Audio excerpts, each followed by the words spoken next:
자, 사랑하는 교회 여러분, 지난주 우리는 오병이어의 기적을 통해 예수님의 놀라운 능력을 함께 묵상했습니다. 그리고 오늘 우리가 읽은 본문은 그 바로 다음에 나오는 풍랑 속에서 물 위를 걸어오신 예수님의 이야기입니다.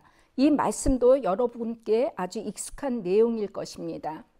그런데 여러분, 설교자로서 가장 어려운 점 중 하나는 이미 잘 알려진 이 말씀을 새롭게 전하는 일입니다.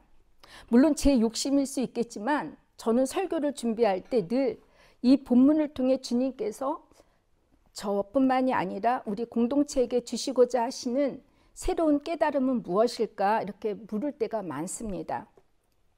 저는 이런 물음을 묵상하면서 기도하고 주님의 말씀을 듣고자 애쓰는 편인데요. 설교를 준비해 보신 우리 서지훈 선교사님 잘 아실 거고 우리 최민정 전도사님도 잘 아실 거예요. 오늘 말씀도 그런 질문 가운데 주어진 주님의 응답임을 믿고 여러분과 함께 나누어 보고 싶습니다.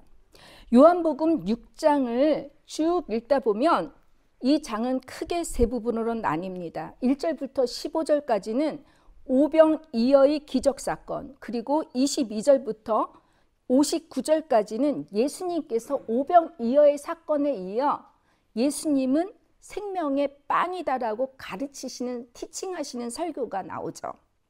첫 번째와 세 번째 부분은 논리적으로 연결이 되죠. 둘 다 예수님이 누구이신가라는 정체성에 대한 메시지를 담고 있습니다. 그런데 이 둘 사이에 위치한 오늘 본문은 내용적으로 볼 때 그 흐름에서 조금 어긋나 보이죠. 그렇다면 왜 요한복음 저자는 굳이 이 본문 첫 번째 부분과 세 번째 부분 사이에 넣었을까요? 첫 번째 이유는 오병이어 사건 이후에 예수님에 대한 사람들의 반응과 시선을 교정해 주기 위함입니다. 오병이어 사건 후 사람들은 15절에서 예수님을 억지로 왕으로 삼으려고 했습니다. 그들은 예수님을 단순히 어떤 물질적인 필요를 해결해 주고 의식주 문제 등 이런 질병 등을 해주는 복지 문제를 해결해 주는 정치적인 혁명가, 정치적인 구세주로 오해하고 있었습니다. 그러나 예수님은 그런 기대나 오해를 바로잡기 위해 홀로 산에 머무셨고 제자들 모두가 이런 정치적 열기로부터 분리시키기 위해 일부러 그들을 먼저 가버나움으로 떠나보내셨습니다. 제자들조차도 기적 그 자체만 보지 말고 참된 메시아의 길이 무엇인지, 주님이 진정 누구인지 이해시키기 위해서 요한복음 저자는 오늘 본문 사건을 삽입한 것입니다. 결국 이 본문 말씀을 통해서 예수 그리스도에 대한 우리의 잘못된 기대와 참된 믿음 사이에 있는 이 간극을 보여주면서 이 두 틈 사이에서 우리의 신앙과 믿음이 어디에 서 있는지를 돌아보게 만드는 것이죠. 두 번째 이유는 신앙의 전환 과정을 드러내기 위함입니다.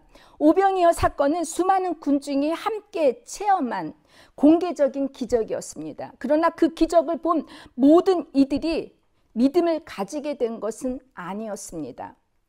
즉 오늘 본문 말씀은 오병이어의 그 겉보기 믿음으로부터 출발해서 생명의 떡인 설교에 이르기까지 성숙해져가는 이 믿음의 여정에서 어떤 전환점을 상징적으로 보여주기 위한 것입니다.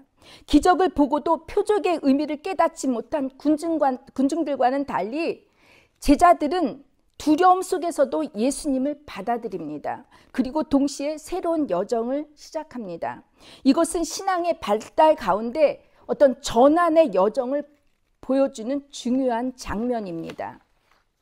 미국의 신학자이자 종교 심리학자인 제임스 플라워는 인생 속에서 일어나는 7가지의 변화를 통해 우리 인간은 6단계의 신앙 발달 과정을 거친다고 합니다.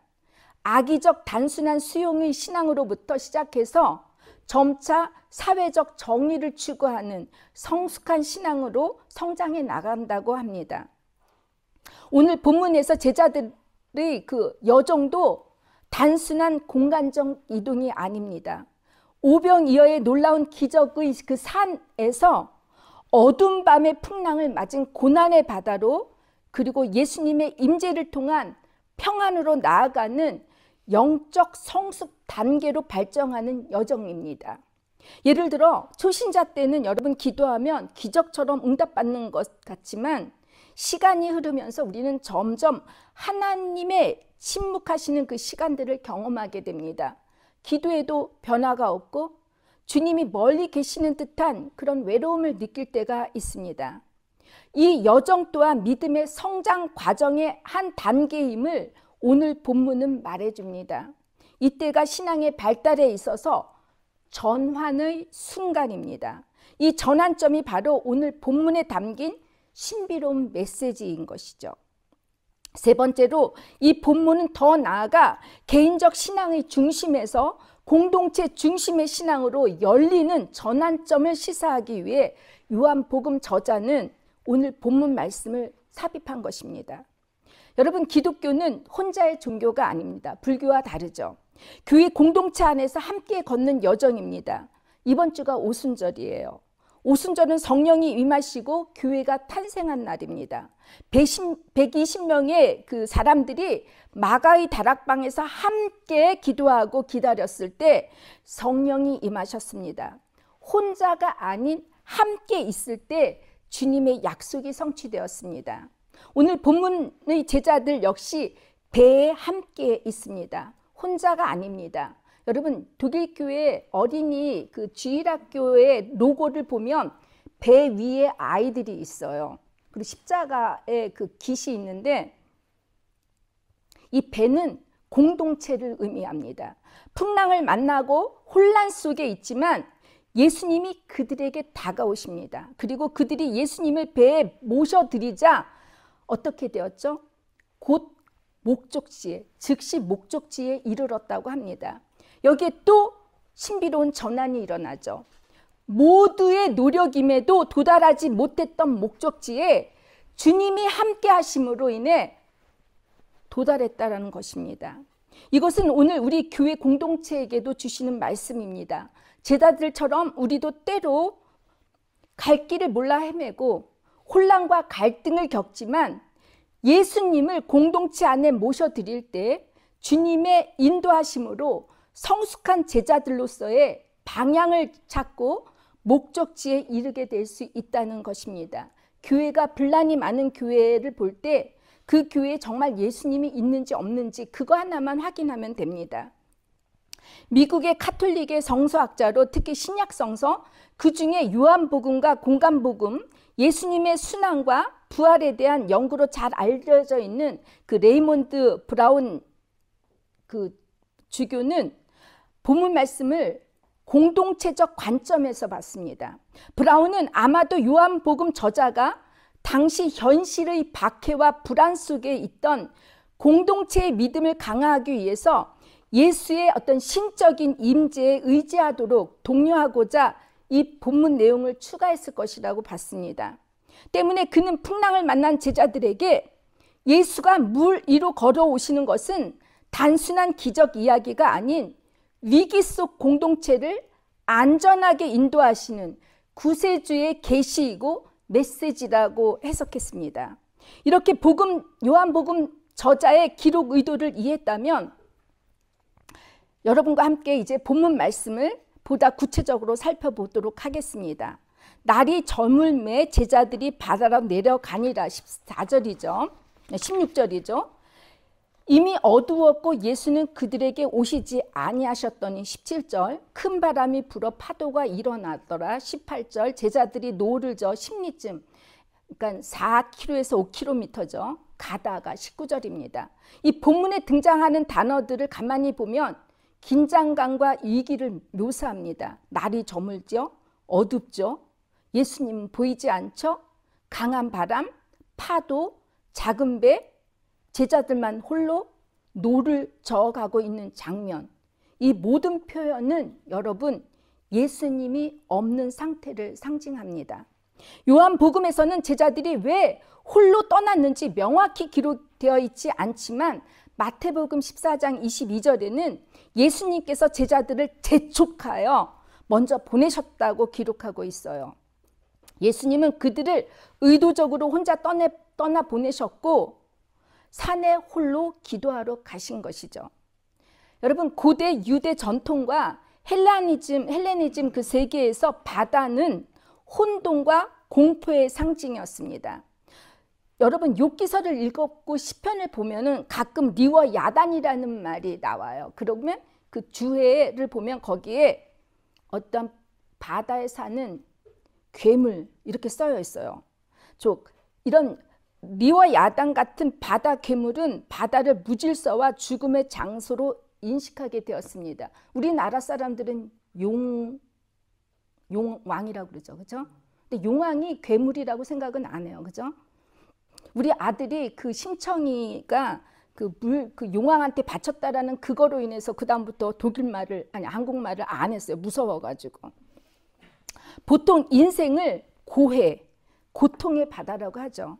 바다는 그래서 온갖 괴로움과 고통이 끝이 없는 인간 세상을 말합니다. 그리고 성경에서의 밤은 고통, 두려움, 죄, 외로움, 하나님의 부재를 상징하는 이 시간이자 동시에 하나님이 역사하시는 시간입니다.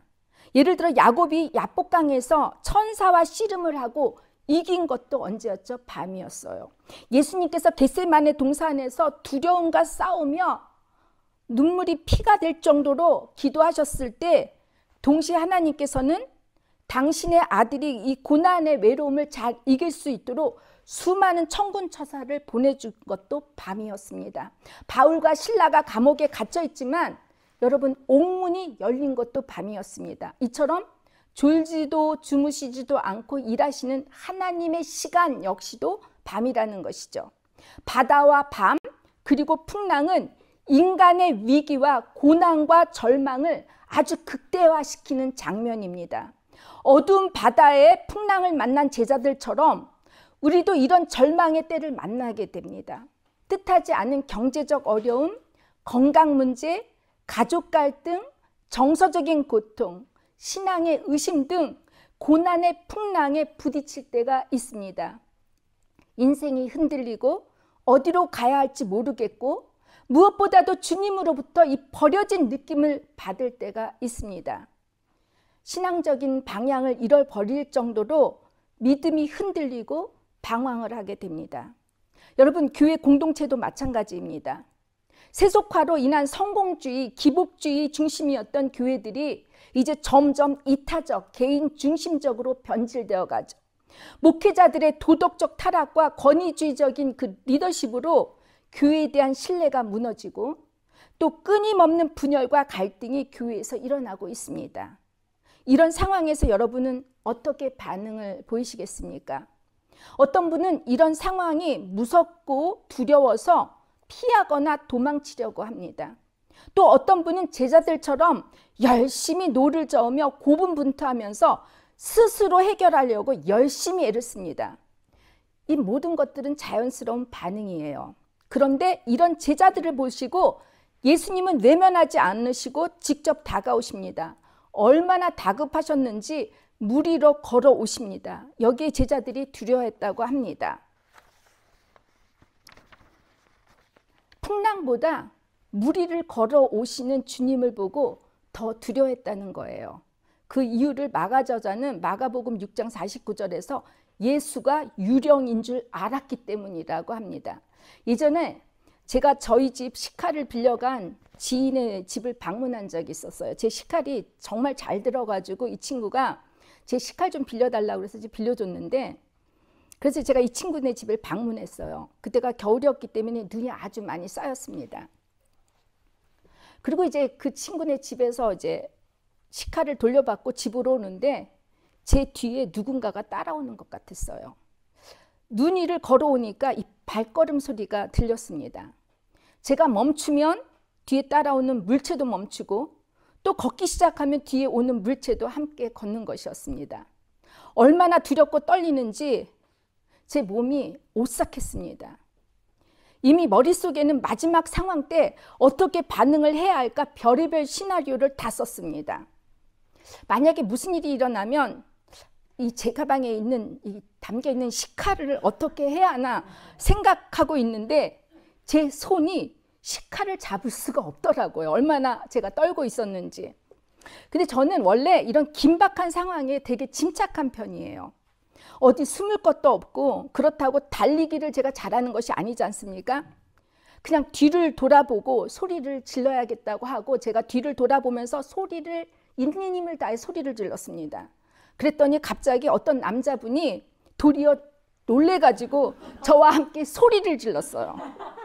이분은 이제 개를 데리고 산책 중이었는데 이분은 제가 놀랄까봐 적당한 간격을 두고 걸으려고 했던 것 같아요. 근데 그분의 개가 저를 뒤따라오니까 본인도 어떻게 해야 할지 몰라서 고민 중에 긴장 중에 있을 때 저랑 이제 맞붙이며 소리를 질렀던 것이죠.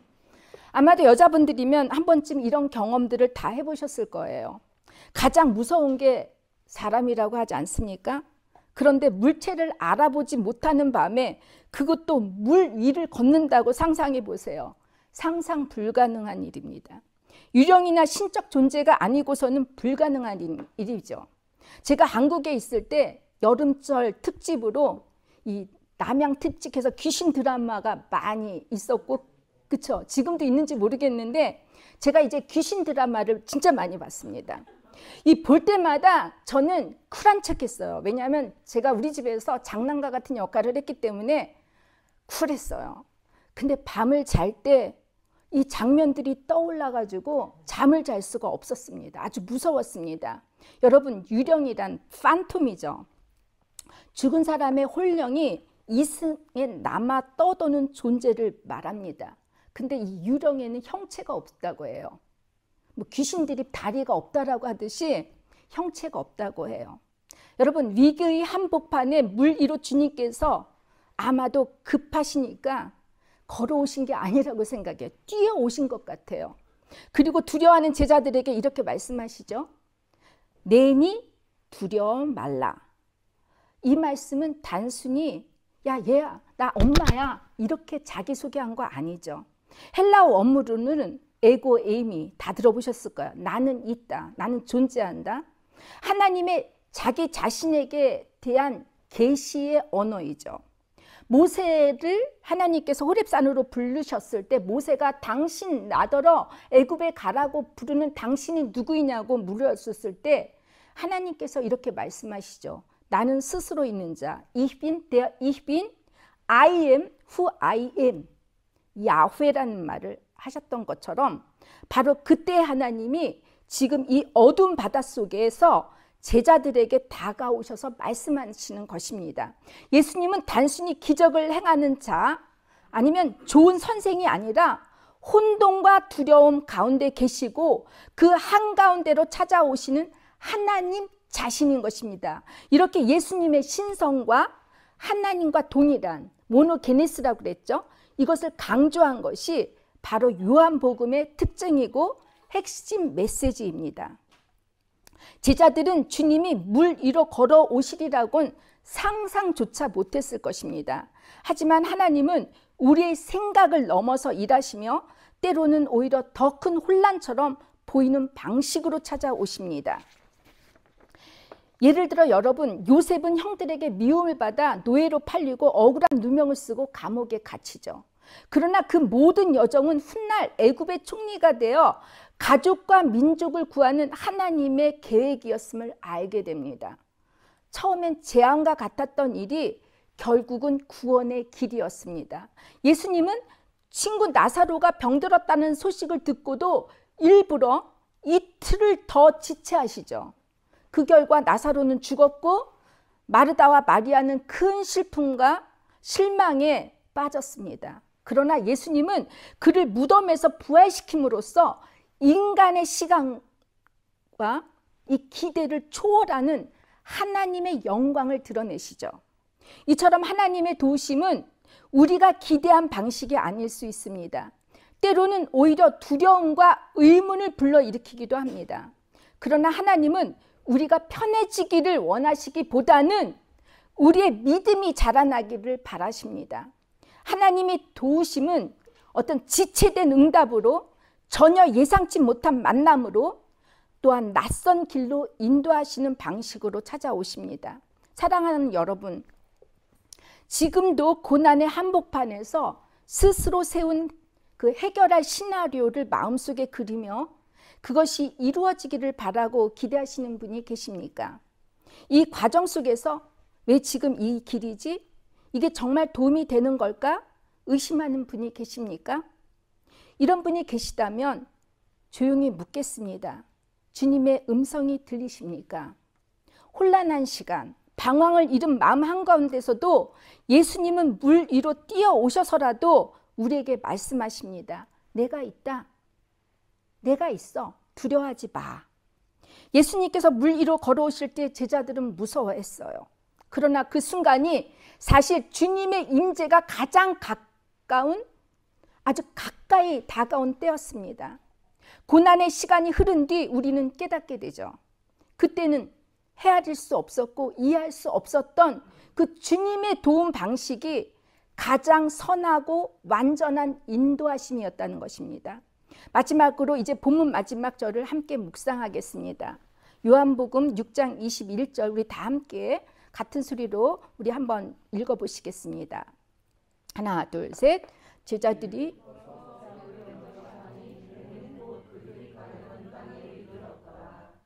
여러분, 이 구절은 아주 놀라운 전환점을 보여주죠. 이 말씀은 단지 물리적인 거리 이동이나 시간 단축의 기적을 말하는 것이 아닙니다. 예수님이 배에 오르시는 순간 혼돈은 사라지고 방향이 분명해지고 목적지가 새롭게 잡혔습니다. 우리 삶에도 모든 것을 바꿔놓은 이 결정적인 한순간이 있습니다. 예기치 않은 사건, 한 통의 전화, 한마디의 말, 한 번의 만남이 인생의 방향을 송두리째 바꾸는 경험들이 있어요. 좋든 나쁘든 이제 모든 게 달라졌어 라고 말하게 되는 이 한순간들이 있습니다. 이것은 설명하기가 어렵지만 분명히 존재해요. 저 역시 그런 전환점을 경험한 적이 있습니다. 2006년에 제 인생에 아주 커다란 위기가 찾아왔습니다.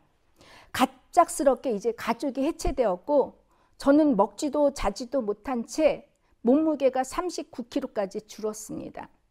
어느 날 제가 이제 깊은 고통 중에 제가 하나님께 그런 기도를 해서 잠만 좀 자게 해달라고. 그러니까 한 달을 잠을 못 자니까 하루에 한 250g씩 쫙쫙 빠지는데 살 빠지고 싶은 사람 있으면 한 달만 자보지 않으면은 돼요. 잠을 못 자면 입맛이 없어지죠. 그렇죠? 그때 제가 기도 중에 환상을 보았습니다. 거센 파도가 있는 바다에서 저는 이런 작은 보트에 홀로 앉아서 이제 노를 막 이렇게 지고 나가려고 하는데 이 보트, 이 작은 배가 돛담배가 나가지 않는 거예요. 그때 어떤 젊은 분이 나타나셨는데 저는 그분의 얼굴을 보지 못했어요. 그저 발만을 봤는데 그분이 저는 직감적으로 예수님임을 알았습니다. 주님은 낮고 평안한 음성으로 제게 말씀하셨습니다. 경희야, 너의 노를 내게 맡겨라. 내가 너를 위해 노를 저어줄 테니 너는 내 옆에서 그냥 자. 그때 저는 제 노를 주님께 드렸습니다. 그로부터 저는 잠을 잘 수 있었고 후라이부르크 대학 입학 절차를 하나씩 준비해 나갔습니다. 그리고 후라이부르크로 이사하기 직전 똑같은 환상을 보았습니다. 주님은 이번에 이렇게 말씀하셨습니다. 경희야, 이제 일어나. 목적지가 가까웠잖아. 이제부터 너가 직접 노를 저어야 해. 저는 두려움에 떨며 말씀드렸습니다. 주님, 저는 혼자 살 수가 없습니다. 이 바다를 저 혼자 어떻게 건널 수 있겠습니까? 그때 주님은 다시 말씀하셨습니다. 너 혼자가 아니야. 너가 나를 볼 수 없겠지만 나는 너를 볼 거야. 내가 너를 계속해서 지켜볼 테니까 너는 노를 짓기만 해. 너가 지나가는 이 풍랑의 바다는 그렇게 깊지 않으니까 안전하게 너가 목적지에 도달할수록 지켜줄게라고 말씀하셨습니다. 여러분, 마지막 구절은 이런 신비로운 전환을 말하고 있습니다. 우리의 노력이나 계획이 아닌 하나님의 초자연적인 개입으로 갑자기 그리고 신비롭게 상황을 전환시키는 순간입니다. 즉시라는 단어는 하나님께서 우리의 삶 속에 놀랍고도 예기치 않게 개입하신다는 것을 보여줍니다. 여러분, 우리의 삶에 해결되지 않는 문제와 긴 고난이 있을지라도 하나님은 그 시간의 주인이시며 적절한 때에 신비롭게 역사하십니다. 주님은 아주 갑자기 오십니다. 때로는 우리가 요청하기도 전에 오십니다. 그리고 바다의 풍랑을 피하지 않으시고 그 위를 걸어서 우리에게 오십니다. 여러분, 믿음이란 폭풍이 사라지는 것이 아니라 그 폭풍 가운데서 주님이 함께 계심을 신뢰하는 것입니다. 믿음은 두려움이 없는 삶이 아니라 두려움 속에서도 주님을 받아들이는 결단입니다. 성 어거스틴은 그리스도를 내 배에 태우면 결코 길을 잃지 않는다고 말했습니다. 예수님이 함께 하시면 인생이 흔들릴지라도 우리는 반드시 목적지에 도달하게 됩니다. 이 짧은 사건 이야기 안에는 폭풍이 어떻게 일어나고 어떻게 사라졌는지에 대한 설명도, 제자들이 얼마나 열심히 노를 젓는지에 대한 기록이 전혀 없습니다. 오직 한 가지, 예수님이 배에 오르시자 그들이 가렸던 땅에 이르렀다. 사랑하는 여러분, 우리 모두, 그리고 우리 교회 공동체에도 각자의 바다를 지나가고 있습니다. 오병이어의 기적을 누리는 날도 있지만 때로는 어둡고 거센 파도를 맞으며 방향을 잃고 방황할 때도 있습니다. 그런 순간 그 혼란과 외로움이 바로 믿음의 출발점입니다. 그 출발점에서 예수님을 인생의 배에 영접한다면 그 순간이 바로 목적지로 향하는 전환점이 됩니다. 저희 아버지는 췌장암에 이제 걸리셔가지고 병원에서 3달을 이제 판정을 받으셨는데, 저희 아버지가 불렀던 찬양이 뭐냐면, 그 물결이 설레는 어둠 바다, 저 등대 불빛도 희미하나, 이 풍랑에 노저 항해하는 주 예수는 사공이다. 나 두려움 없네, 두려움 없도다. 이 찬양을 저희 아버지가 날마다 부르셨고, 저희 어머니는 내 평생에 가는 길 순탄하여도 내 마음 평안하다는 찬송을 우리 가족들은 불렀습니다. 지금도 이제 저의 조카 며느리가 임종을 앞두고 있고, 저의 제부가 지금 항암을 하면서 이제 싸우고 있는데, 저희 모든 가족들은 좋으신 하나님을 찬양하고 있습니다. 여러분, 신앙의 출발은 예수님을 믿기로 결단한 그 순간일 수 있고, 목적지는 우리의 삶이 완성되는 지점일 수 있습니다. 그러나 신앙의 본질은 예수님과의 동행이 출발이며 동시에 목적지입니다. 그러니까 여러분이 고난을 받을 때 내가 언제 이것이 끝나는지 기다릴 때는 이 기다림으로 여러분은 지치게 되지만, 이 고난 속에 예수님과 함께하면 이 고난이 동시에 출발이지만 여러분이 가야 할 목적지라는 것입니다. 예수님은 나는 길이요 진리요 생명이다라고 말씀하셨습니다. 예수님이 바로 우리의 여정이며 그 길 자체가 목적이라는 뜻이죠. 예수님과 동행한다는 것은 단순히 같은 길을 걷는 것이 아니라 우리 삶의 모든 순간 속에 예수님이 함께 하시고 우리의 길을 인도하시며 우리를 변화시키고 완성해 가신다는 뜻입니다. 이제 말씀을 맺겠습니다. 사랑하는 여러분, 지금 여러분의 배에는 누가 타고 있습니까? 두려움입니까? 여러분의 힘과 계산입니까? 아니면 예수님이 함께하고 계십니까? 오늘 주님은 우리 모두에게 손 내밀며 말씀하십니다. 내가 여기 있다. 두려워하지 말라. 우리 다 같이 한번 이 말씀을 우리 스스로에게 말했으면 좋겠습니다. 내가 여기 있다. 두려워하지 말라. 우리의 삶에 신비로운 전환이 일어나기를 원하신다면 여러분의 지금 삶의 현장에, 여러분의 삶의 배에 예수님을 초청하시기를 주님의 이름으로 축원합니다. 그 순간 믿음의 여정에 새로운 변화가 시작될 줄 믿습니다. 오늘 본문 사건은 단지 과거 성경의 기적이 아닙니다. 지금을 사는 우리에게 주시는 하나님의 초대입니다. 기적이 감탄에서 믿음의 깊이로, 잘못된 기대에서 참된 주님의 뜻으로, 홀로 걷는 신앙에서 공동체와 함께 걷는 신앙으로의 전환입니다. 그리고 그 중심에는 반드시 예수 그리스도가 계십니다. 여러분의 매일 삶 속에 예수님을 동행자로 모실 때 우리는 미래의 목적지를 이미 지금 여기서 경험할 수 있기를 주님의 이름으로 축원합니다. 다 같이 기도하겠습니다.